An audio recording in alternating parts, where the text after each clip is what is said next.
அல்லாஹ் தஆலா அவர் நபியா அனுப்பினா அவர் சொல்றாரு, இன்னென்ன வசனங்கள் எல்லாம் அவர் ஓதி காட்டுறார் என்று சொல்லி காஃபிர்களாகாதவர்களும் முஸ்லிமானவர்களும் அங்கே போறவங்க எங்களுக்கு சொல்லி காட்டுவாங்க.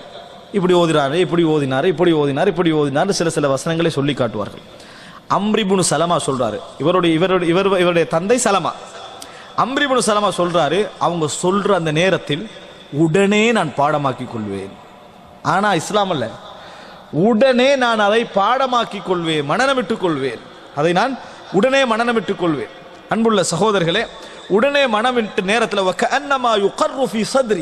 அப்படி அந்த மனநம் வர்ற நேரத்தில் அது என் உள்ளத்தில் அப்படி அட்டிச்சு பதிவு செய்யப்படுவதை போன்று நின்றும், அவ்வளவு ஆழமா என்ன செஞ்சிடும், அந்த வசனங்கள் என் உள்ளத்தில் நின்று விடும். வகானத்தில் அரபு தலவ்வமு பி இஸ்லாமிஹிமுல் ஃபத்ஹ, அரபுகள் மக்கா வெற்றி நடந்தால் நாங்கள்லாம் இஸ்லாத்தை ஏற்றுக்கொள்வோம் அப்படி என்று மக்கா வெற்றியை எதிர்பார்த்திருந்தார்கள்.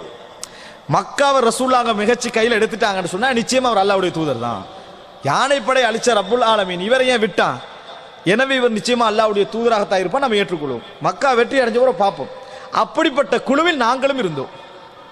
அவங்களும் அழதான் இருக்கிறான், அவர்களும் அதில் தான், நேரடியான வார்த்தை வரல, ரிசல்ட்ல அது விளங்குது. அவங்களும் அந்த குழுவில் இருக்கிறாங்க, அவர் கூட ஏற்றுக்கொள்வோம். ஆனா குர்ஆனை என்ன செய்யறாரு? மனநம் விட்டு கொண்டிருக்கிறார். அன்புள்ள சகோதரர்களே, ஃபயகூலுன துர்கு கௌமஹு, எப்படி சொல்லுவாங்கன்னா அவர் சமுதாயத்தை அவரை விட்டுருங்க. ஃபஇன் லஹர அலைஹி ஃபஹுவ நபியுன் சாதிக், அவர் வெற்றி பெற்றால் அவர் நிச்சயமாக உண்மையான நபி தான். கௌபத்துல அவர் கீழே வந்துட்டு உண்மையான நபி தான். அப்படி நேரத்தில் ஃபலம்மா கானத் வகாத்து அஹ்லில் ஃபத்ஹ், மக்கா வெற்றி வந்த உடனேயே அம்ர் இப்னு சலமா காஃபிர் ஆகிறாரு. அவருடைய காஃபிர் இருக்கிறார்னு சொன்னா அவர் முஸ்லிமான செய்தி இல்லை, உள்ளத்தில் அவர் இஸ்லாமாக இருந்திருக்கலாம், விளங்கிட்டா, முஸ்லிமான செய்தி இல்லை. அவருடைய தந்தை காஃபிராக இருக்கிறார். இந்த மாதிரி நேரத்தில் மக்கா வெற்றி நடக்குது, இவர் அல்லாஹ்வுடைய தூதர் தான். மக்கள் எல்லாம் கூட்டம் கூட்டமாக இஸ்லாத்துக்குள்ள நுழைய ஆரம்பிச்சாங்க. பாதர குல்லு கௌமின் பி இஸ்லாமிஹிம், ஒவ்வொருவரும் இஸ்லாத்தை ஏற்றுக்கொள்ள விரைந்து சென்றார்கள். வபதர அபி கௌமி பி இஸ்லாமிஹிம், எனது தந்தையும் என் சமுதாயத்துடைய இஸ்லாத்தை அறிவிக்க ரசூலுல்லாஹ்கிட்ட போய் இஸ்லாத்தை அறிவித்து இஸ்லாத்தை ஏற்றுக்கொண்டார். இஸ்லாத்தை ஏற்றுக்கொண்டார் மக்கா வெற்றியில. ஆனா ஆரம்பத்துல இருந்து என்ன, ஆரம்பத்தில் சொன்னா ரசூலுல்லாஹ் இஸ்லாத்தை பிரச்சாரம் செஞ்சு ஆரம்பம் அல்ல, அப்படின்னு நினைச்சிடக்கூடாது. இவங்களுக்கு செய்தி வார ஆரம்பம் அதுல இருந்து. இவர் முந்தின இஸ்லாத்தை ஏற்றுக்கொள்ள முந்தின வயசுல இருந்து என்ன செய்யறாரு, இவர் குர்ஆன் ரசூலுல்லாஹ் பிரச்சாரம் செஞ்ச டைம்ல இவர் இல்லை, அம்ர் இப்னு சலமா இல்லை. இப்ப என்ன புரிஞ்சுக்கொள்ளணும் சொன்னால், எனது தந்தையும் போய் என்ன செய்யார், இஸ்லாத்தை ஏற்றுக்கொண்டார். அன்புள்ள சகோதரர்களே, தந்தை அங்க ரசூலுல்லாஹ்கிட்ட இருந்து வாராரு. இப்ப யாரு? சலமா வாராரு, அம்ர் இப்னு சலமா, அவருடைய தந்தை சலமா வாராரு.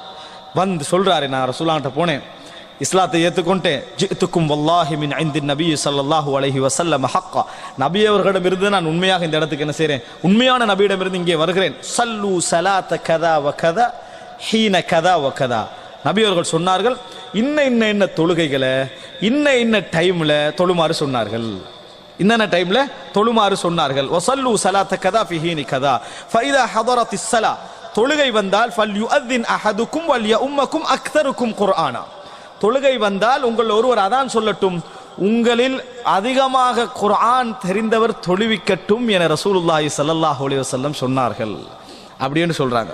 ஃபனதரு, அந்த கோத்திரத்தில் எல்லாரையும் பார்க்குறாங்க, யாரை தொழுகைக்கு முற்படுத்துறது. ஃபலம் யகுன் அஹதுன் அக்ஸர குர்ஆனம் மின்னி, என்னை விட குர்ஆனை தெரிந்தவர்கள் யாரும் அங்கே இருக்கவில்லை, யாரும் அதிகமானவராக இருக்கவில்லை.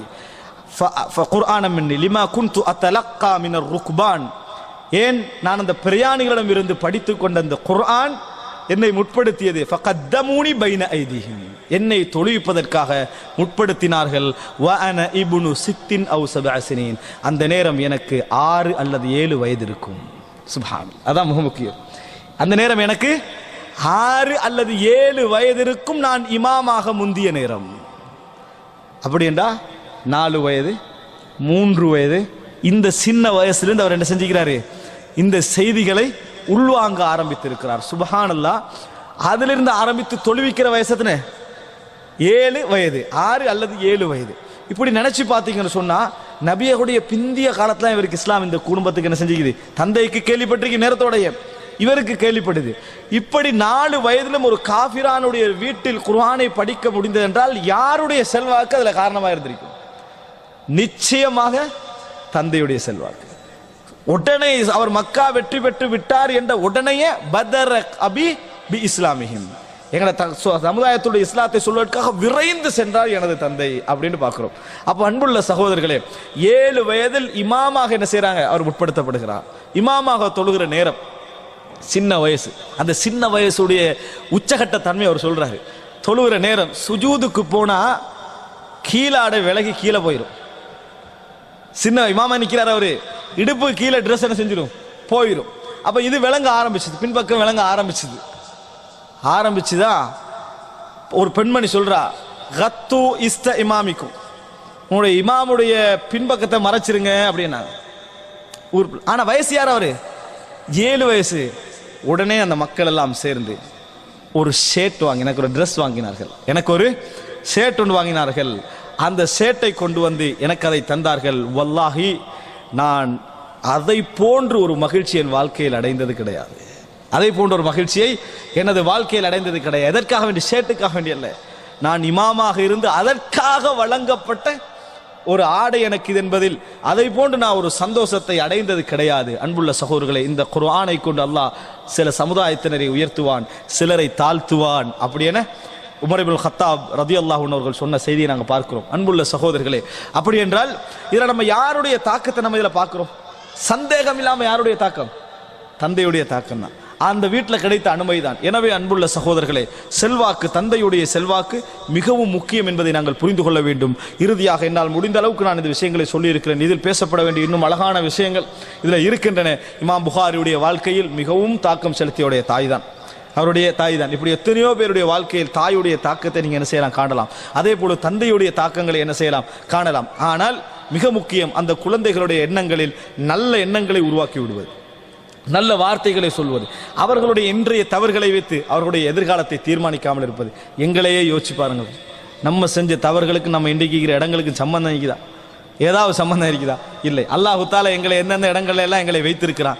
ஏன் நமது குழந்தைகள் அப்படி வராது நம்ம நினைக்க கூடாது?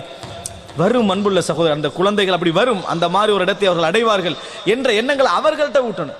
இது குழந்தைக்கு ஏசி அடிச்சு முடிஞ்சு வெளியே சொல்றது, அவன் நல்லா வருவான் அப்படின்னு அங்க சொல்றது இவனுக்கு தெரியாது. யார்கிட்ட சொல்லணும்? அவர் சம்பந்தம் இல்லாதவர். யார்கிட்ட சொல்லணும்? எவனை நீங்க உருவாக்க நினைக்கிறீங்களோ அவர்கள்ட்ட சொல்லணும். இது மிக முக்கியம். அடுத்தது, நாங்கள் குதுவத்தாக இருப்பது, முன்மாதிரியாக இருப்பது. நாம் ஒரு முன்மாதிரியாக நம்மை பார்த்து பின்பற்றக்கூடிய அமைப்பின் நமது செயல்பாடுகள் இருப்பது, நமது தவறுகளை குழந்தைகள் உங்களுக்கு கிடைத்திருப்பது, உங்கள் தவறுகளை திருத்திக் கொள்ள நல்ல சந்தர்ப்பம். யாருக்காக வேண்டி? குழந்தைகளுக்கான மாத்திக்கங்க. என் பிள்ளை பார்க்கக்கூடாது, என் பிள்ளை செய்யக்கூடாது, என் பிள்ளை அப்படி நடக்கக்கூடாதுன்னு குழந்தைகளுக்காக உங்கள் நேரங்களை, உங்கள் வாழ்க்கையை மாற்றுங்கள். அப்படி இருந்தால் இந்த உலகத்தில் எவருடைய தாக்கம் அந்த குழந்தையை கெடுத்து விடாது. உங்களுடைய செல்வாக்கு தான் அந்த குழந்தைகள் என்ன செய்யும், மிதமிஞ்சி போய் நிற்கும். அல்லாஹ் ரப்புல் ஆலமீன், இன்னும் இதில் பேசப்பட வேண்டிய விஷயங்கள் இருக்கின்றன என்றாலும் இது நமக்கு போதுமானது என்கின்ற அடிப்படையில் அல்லாஹ் ரப்புல் ஆலமீன் நமது குழந்தைகளை நாம் என்ன இலட்சியங்களை நினைத்து அந்த குழந்தைகளை உருவாக்கி கொண்டிருக்கிறோமோ, எந்த நல்ல இலட்சியங்களுக்காக அவர்களை நாம் ஆசை வைக்கிறோமோ, அந்த இலட்சியங்களை மார்க்க உணர்வுகளோடும், மார்க்க அறிவோடும், மார்க்க பின்னணியோடும் அடைந்து கொள்வதற்கான வாய்ப்பையும் வசதிகளையும் இறைவன் தந்து மறுமையில் கண்குளிர்ச்சியோடு சொர்க்கம் நுழையக்கூடிய மக்களாக அல்லாஹு தஆலா எம் அனைவரையும் ஆக்கியருள் புரிவானாக. ஹதமா இந்தி والعلم عند الله وأقول قولي هذا وأستغفر الله لي ولكم والسلام عليكم ورحمة الله وبركاته.